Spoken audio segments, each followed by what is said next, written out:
Saludos a todos. En la clase anterior se estudió el papel de los procesos psíquicos en la formación de la imagen del mundo, la autoimagen y el sentido personal. Hoy comenzamos el estudio de los procesos dinámicos de la personalidad, que incluyen las necesidades, motivaciones, frustraciones, conflictos y la repercusión de estos en la salud. Trataremos, además, los mecanismos de defensa de la personalidad y el papel que juegan en el equilibrio psíquico.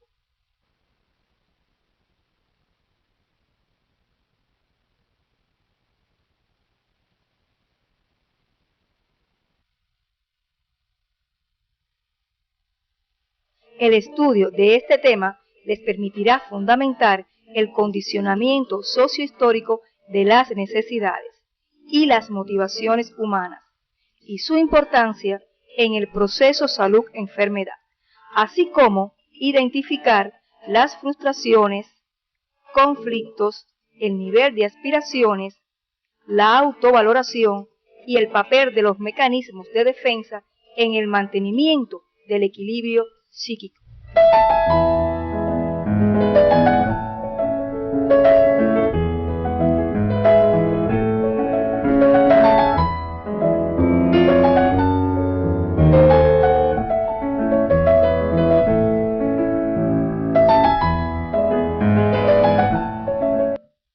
Toda conducta en los seres humanos es impulsada, motivada y regulada por un proceso dinámico que comienza con las necesidades. Estas se definen como estados psíquicos que crean tensión en la persona y la movilizan hacia la búsqueda activa de soluciones.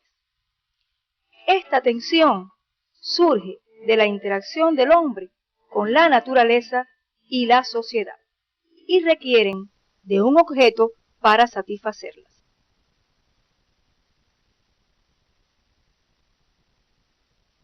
Las necesidades humanas están estrechamente vinculadas al desarrollo histórico-social del hombre, en la medida que éste ha evolucionado.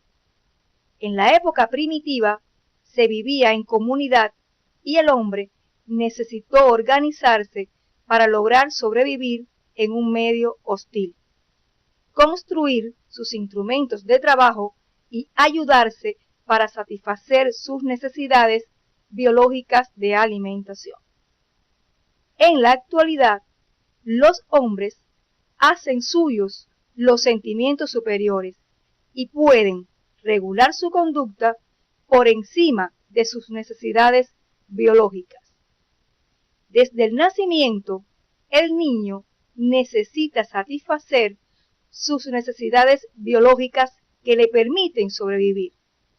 A partir de su comunicación con los demás, asimilan activamente el acervo cultural y desarrollan las necesidades sociales. Durante su existencia, la vida del ser humano transcurre en un devenir de necesidades por satisfacer.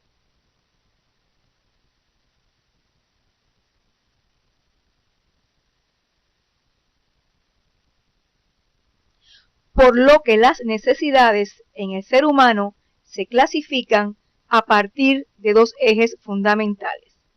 El primero, según el origen de las mismas, y el segundo, relacionado con el objeto que las satisface.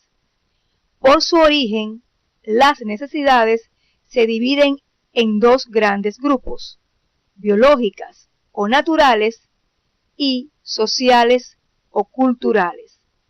Las biológicas o naturales están relacionadas directamente con el equilibrio del organismo para mantener la vida, como es comer, dormir, respirar, entre otras. Como pueden darse cuenta, estas necesidades se presentan en todos los animales, pero en el hombre, como ser biopsicosocial, su satisfacción está condicionada socialmente. Por ejemplo, la necesidad de comer en el hombre se satisface a través de la elaboración de los alimentos y para ello utiliza utensilios en horarios socialmente establecidos, respetando normas de higiene. Por otra parte, las necesidades sociales o culturales son aquellas que se vinculan con la condición del hombre como ser social, con una cultura determinada, aprendidas y desarrolladas a través del proceso de socialización. Por ejemplo, la necesidad de comunicarse, de disfrutar de una obra de arte y de ser útil a los demás.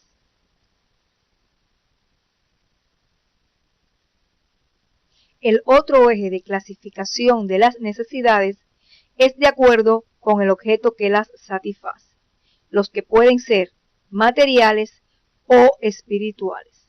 Las primeras, relacionadas con bienes materiales, son las que se satisfacen con objetos materiales que pertenecen a una época históricamente determinada.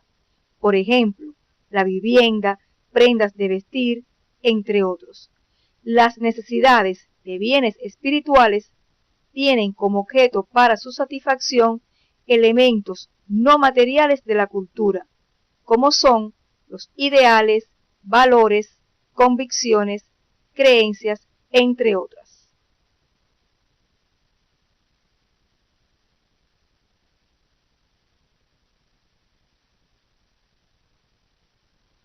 Cuando surge la necesidad, se requiere de un objeto que la satisfaga.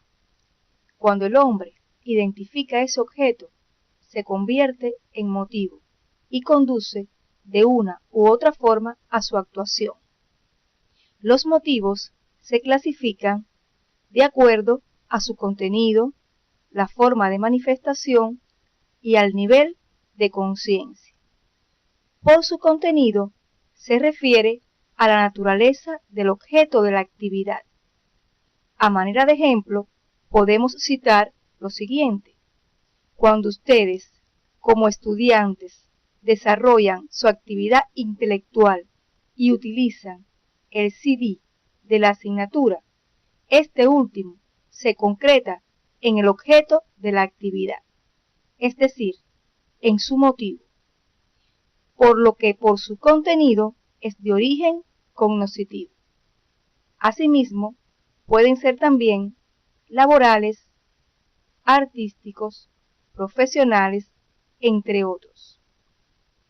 La forma de manifestación está dada por la subjetividad según las particularidades individuales, es decir, el sello personal que se le imprime al contenido del motivo.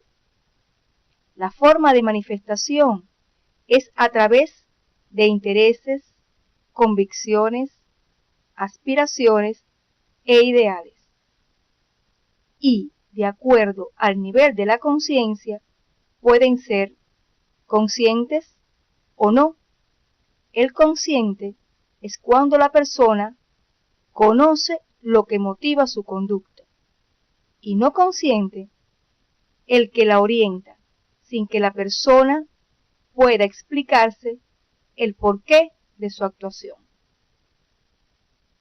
Ahora bien, también existen necesidades de salud, que son aquellos factores, estados o situaciones en la comunidad cuya ausencia impide que una persona alcance su bienestar físico, mental o social óptimo. Incluyen suministro de servicios de salud, información sanitaria, un medio ambiente seguro, trabajo o actividad productiva y una red de relaciones estimulantes que proporcionan apoyo emocional. Según esta definición, factores de riesgos como el hábito de fumar, el alcoholismo y la promiscuidad también son necesidades, ya que al hallarse una persona en esta situación, se afectará su capacidad funcional.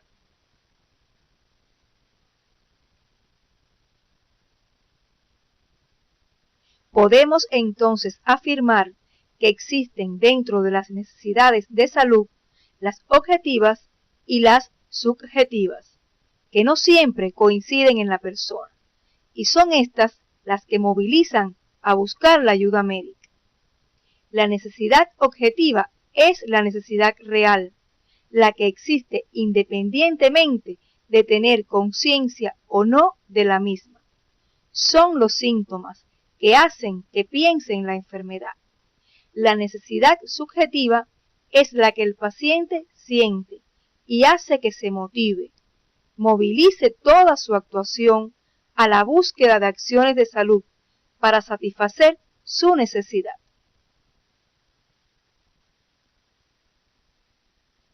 ¿Será este conocimiento importante para el médico?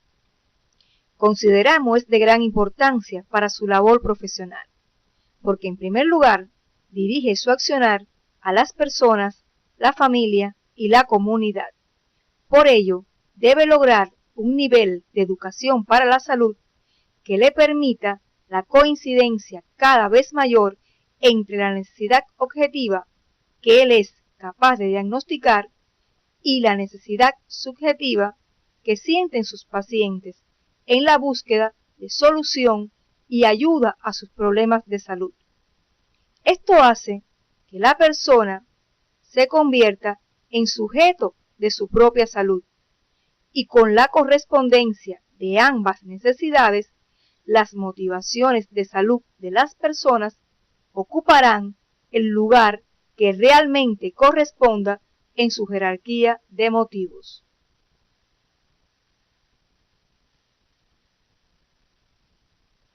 Partiendo de lo anterior, ¿cuándo podemos decir que estamos motivados?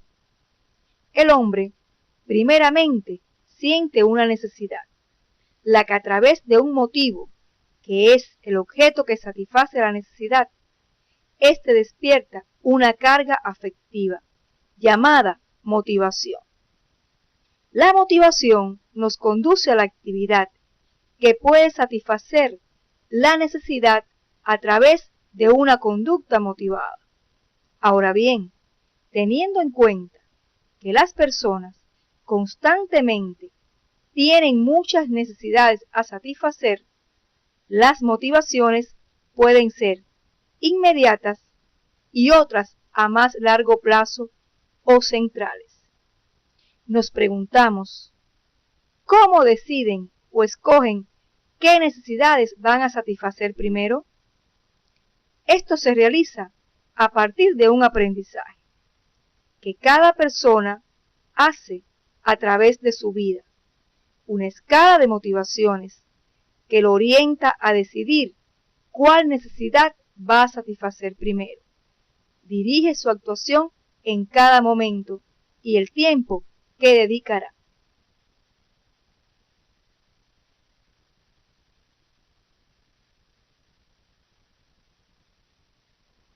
Las motivaciones inmediatas, también llamadas cotidianas o de solución frecuente, son aquellas que la persona necesita satisfacer en un tiempo breve, como por ejemplo, ustedes tienen la necesidad de salir bien en la evaluación de la semana y para ello estudian todos los días.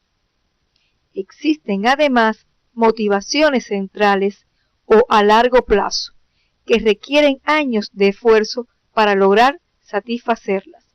Estas dependen de la jerarquía que poseen dentro de su escala de motivos, la cual dirige nuestra conducta y sufren cambios a medida que logramos satisfacer aquellas necesidades que aparecen en el nivel superior de la escala motivacional.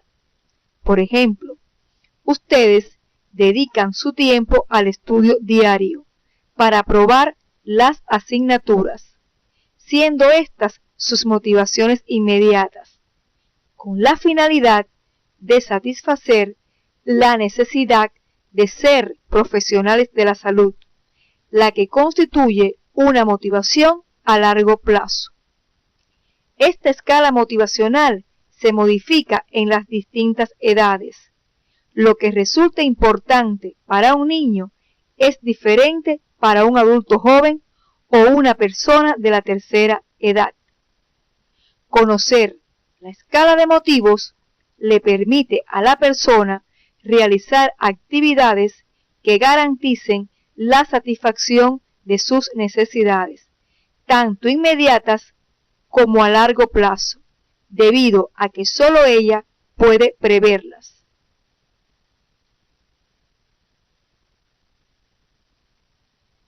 Una vez que surge la necesidad y no se puede alcanzar el objetivo mediante la conducta motivada, aparece la frustración. Como se muestra en la imagen, la frustración se considera un fenómeno psicológico que se produce cuando la actividad realizada no logra la satisfacción de la necesidad, la imposibilidad de llegar a la meta y se puede acompañar de sentimientos de fracaso, angustia, tristeza, ira y agresividad, dirigida hacia los obstáculos que impiden su satisfacción. Estos obstáculos pueden ser internos y externos. Los primeros surgen de la propia persona. Ejemplo, el miedo y la subvaloración de sus posibilidades que siente el estudiante a la hora de responder a las preguntas en la actividad evaluativa. Los externos se deben a las condiciones reales que obstaculizan el logro de los objetivos. Ejemplo, el estudiante que no se puede presentar a la actividad evaluativa frecuente porque se ausentó del estado debido a problemas familiares o un accidente.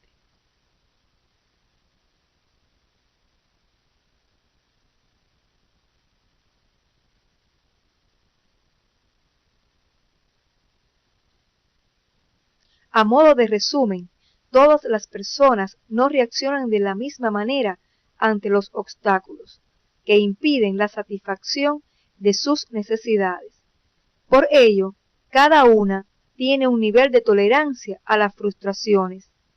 Este umbral varía según la personalidad, la edad, el nivel de escolaridad, las experiencias vividas y la situación en que se encuentra.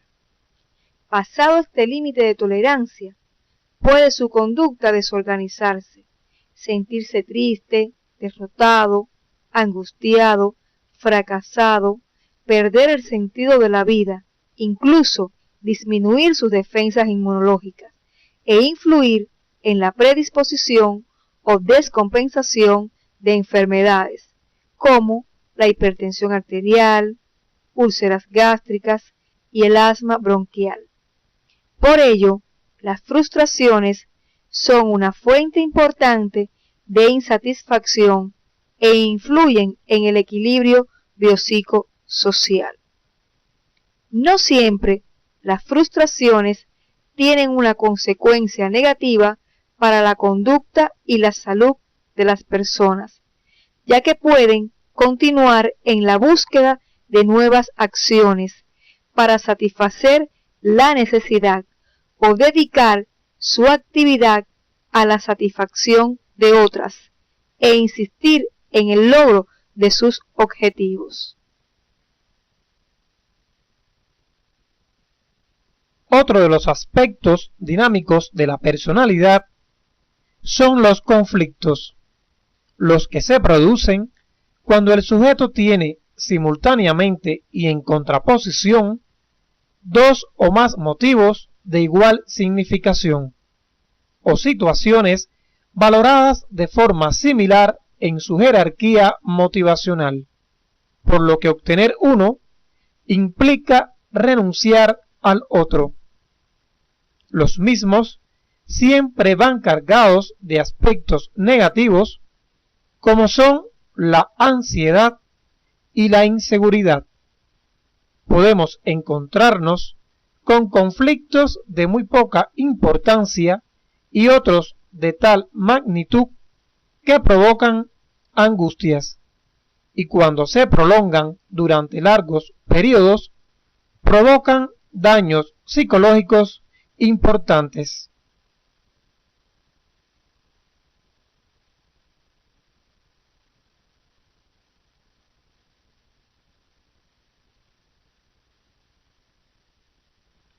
los conflictos se clasifican en tres tipos fundamentales. El primer tipo es el conflicto aproximación-aproximación. Este ocurre cuando una persona se encuentra ante dos objetivos agradables, pero que si escoge a uno, renuncia al otro. Por ejemplo, a uno de ustedes le gustaría ver un partido de fútbol que se celebra a las 2 de la tarde, pero a esa misma hora tiene una actividad orientadora.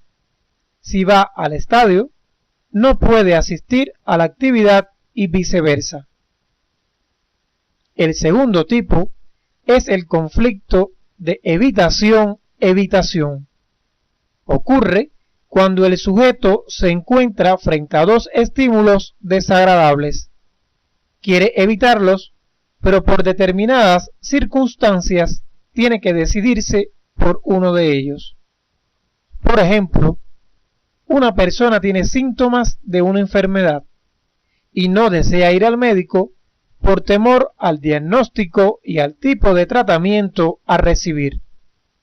Y el tercer tipo es el conflicto de aproximación-evitación.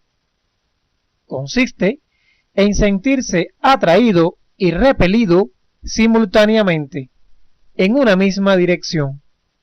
Un ejemplo de ello es un paciente alcohólico que no quiere abandonar el hábito porque le produce placer y seguridad, pero a la vez sabe que le está haciendo daño a su salud, a su familia y quisiera dejarlo.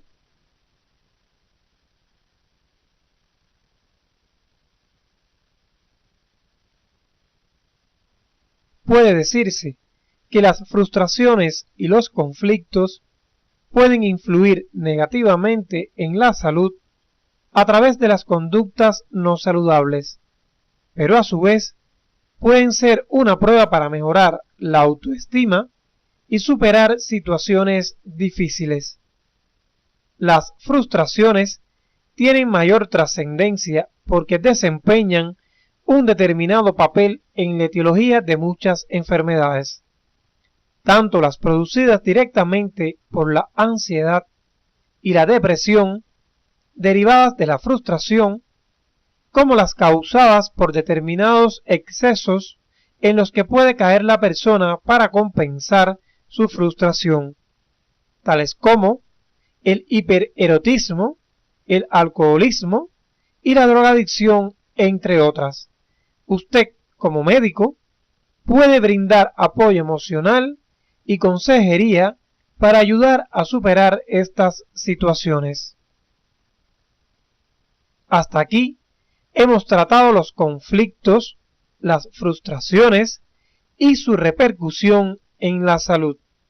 Ahora bien, ¿cómo la persona puede solucionarlos una vez que se presentan?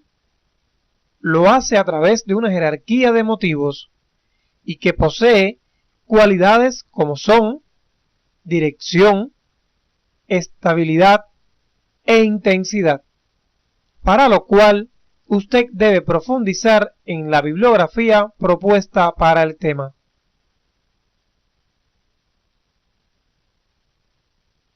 Ante las tensiones, conflictos y frustraciones, la persona desarrolla mecanismos de defensa psicológica, los cuales utiliza durante la vida social. Estos funcionan generalmente de forma inconsciente y no pueden ser evocados voluntariamente, pero en ocasiones estos mecanismos pueden aparecer de forma consciente, cuando la persona se lo propone con una previa preparación para ello. En determinados momentos pueden aparecer entrelazados unos con otros. Podemos entonces definirlos como los mecanismos psíquicos que tratan de compensar y restaurar el equilibrio emocional de la persona cuando ésta se encuentra amenazada o sometida a grandes tensiones.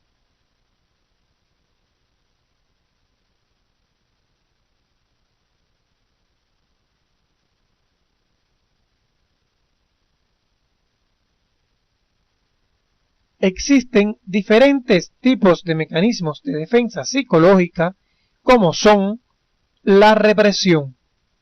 Se produce cuando se olvidan aquellos hechos o fenómenos que le resultan desagradables al sujeto y pueden originarle tensión o angustia.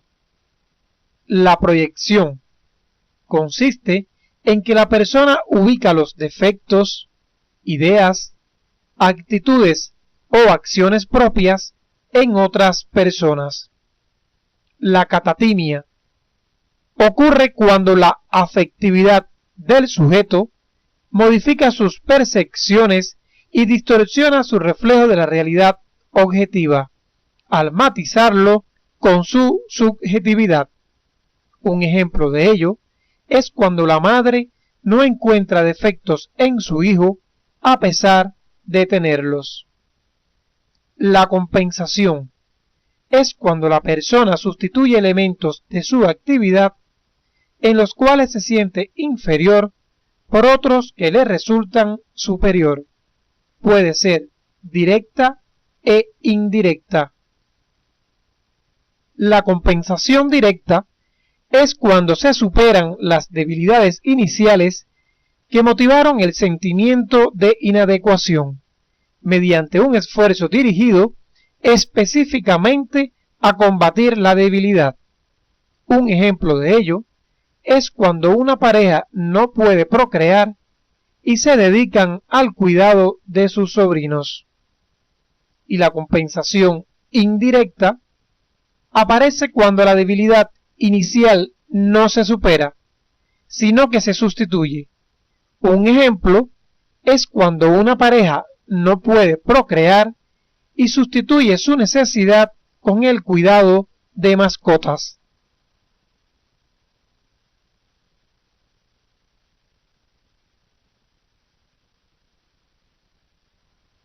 Otro mecanismo es la sublimación, que consiste en sustituir una satisfacción que ha sido frustrada por logros en la esfera de los sentimientos superiores.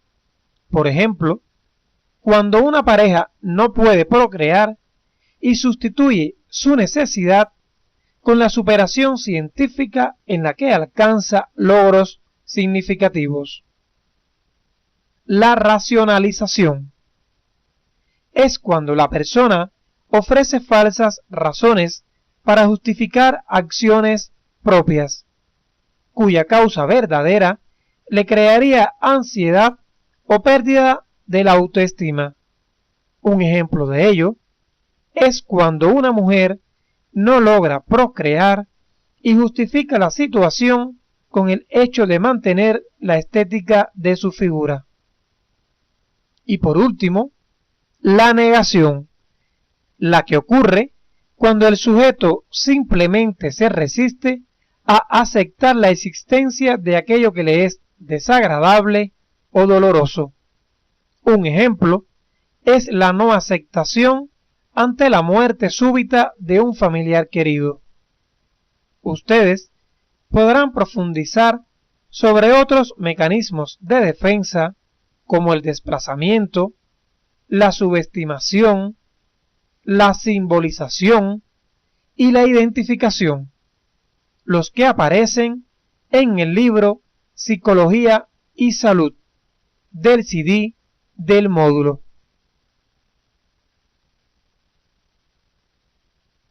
Ante las diferentes situaciones que la persona enfrenta en la vida, los mecanismos de defensa constituyen una forma adaptativa en la vida, pero no son una regla en la conducta de las personas. Pueden ser utilizados o no. Estos mecanismos tienen como función ayudar a resolver situaciones, regular las emociones, proteger la autoestima y manejar las relaciones sociales, lo cual se realiza a través de esfuerzos cognitivos o conductuales para enfrentar directamente el suceso estresante.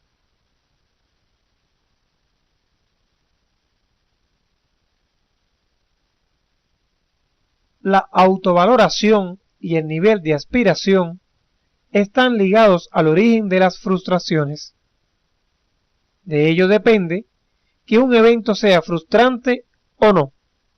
Por ejemplo, si una persona tiene una autovaloración adecuada y positiva acerca de su inteligencia, puede soportar mejor una mala calificación en un examen que otra que piensa que tiene déficit intelectual o que rinde menos que sus compañeros. Nos preguntaríamos ahora, ¿qué es la autovaloración? Esta se define como un concepto preciso y generalizado que tiene la persona sobre sí. Integra un conjunto de cualidades, capacidades e intereses que están comprometidos en la realización de las aspiraciones más significativas.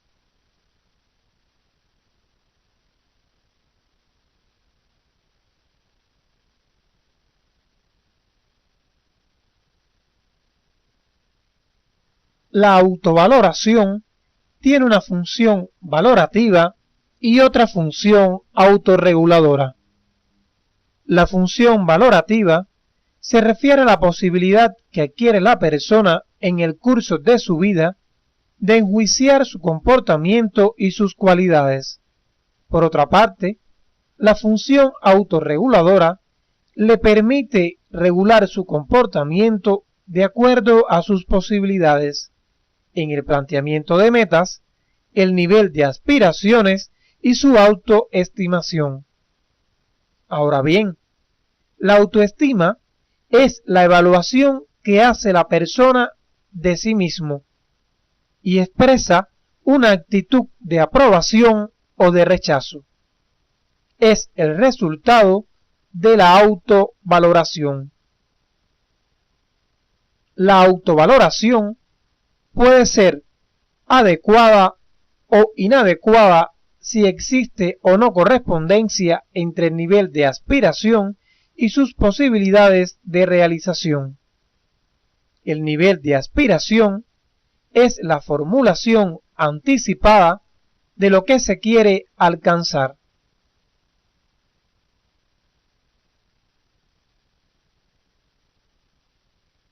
La autovaloración y el nivel de aspiraciones desempeñan un papel importante, tanto positivo como negativo, en el cuidado y mantenimiento de la salud, debido a las funciones valorativa y reguladora que posee. Por ejemplo, una persona toma la decisión, como parte de su proyecto de vida, de realizar ejercicios físicos sistemáticos y cumplir una dieta balanceada para mantener su figura y proteger su salud. En otras ocasiones, las personas no adoptan las conductas adecuadas porque, según su autovaloración, ello está por debajo de su dignidad. Por ejemplo, un adolescente no deja de fumar porque el resto de los compañeros de su grupo de pertenencia lo hacen. Y si abandona el hábito, se subvalora, se siente inferior y se daña su autoestima.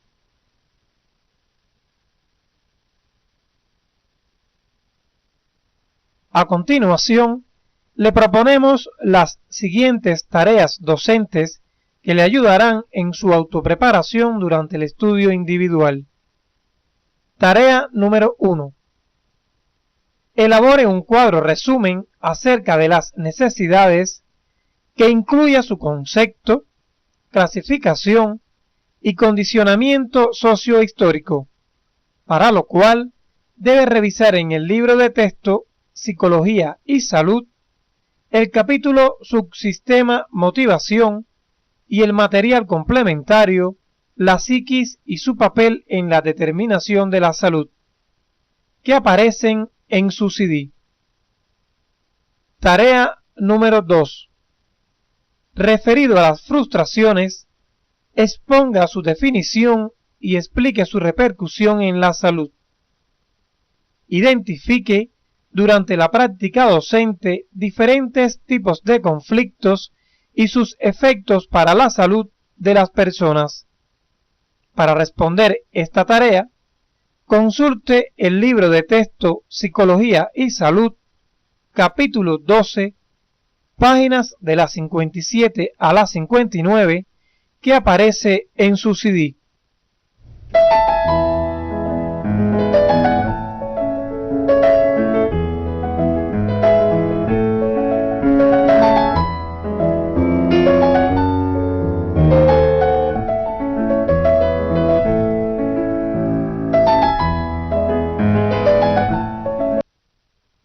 Tarea número 3.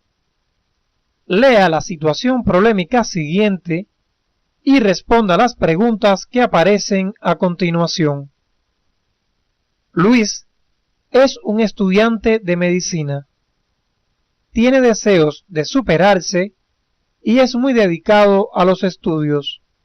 Graduarse es su máxima aspiración.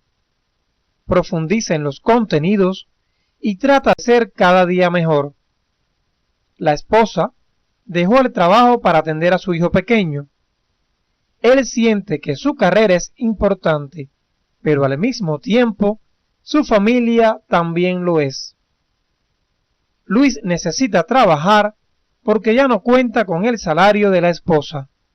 No sabe qué decisión tomar y se siente angustiado y triste. Refiere argumentos explicando cómo hace para solucionar su situación. Plantea que puede trabajar y estudiar durante muchas horas sin dañar su salud. Identifique la presencia de necesidades y motivos en Luis. Explique el tipo de conflicto que presenta y su repercusión en él.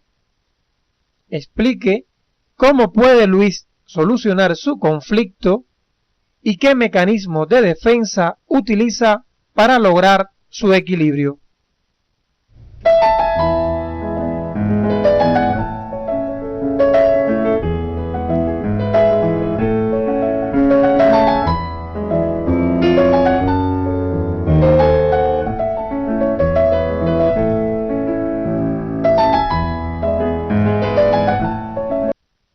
A manera de cierre de esta actividad, podemos concluir que las necesidades son estados psíquicos que crean tensión en la persona y lo moviliza hacia la búsqueda activa de soluciones. La motivación surge de las necesidades e impulsa al hombre a realizar las actividades.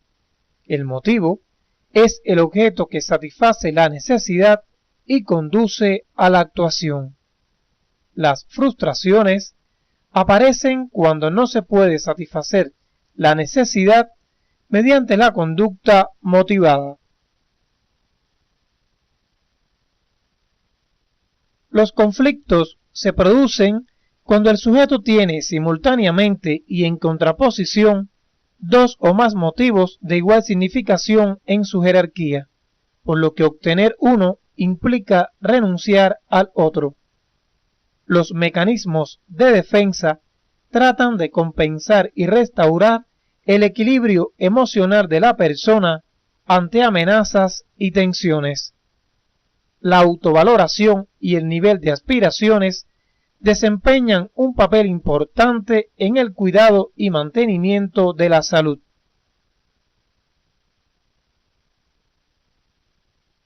Hoy hemos presentado la definición de necesidades y motivación, así como su condicionamiento sociohistórico, además de las frustraciones, los conflictos y sus efectos en la salud.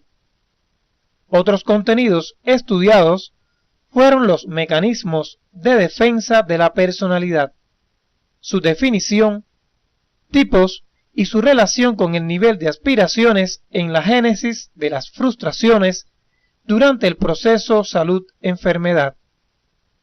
En la próxima actividad orientadora, nos corresponde tratar los contenidos relacionados con la personalidad como estructura más compleja y estable de la psiquis, que tiene función reguladora y autorreguladora de la conducta.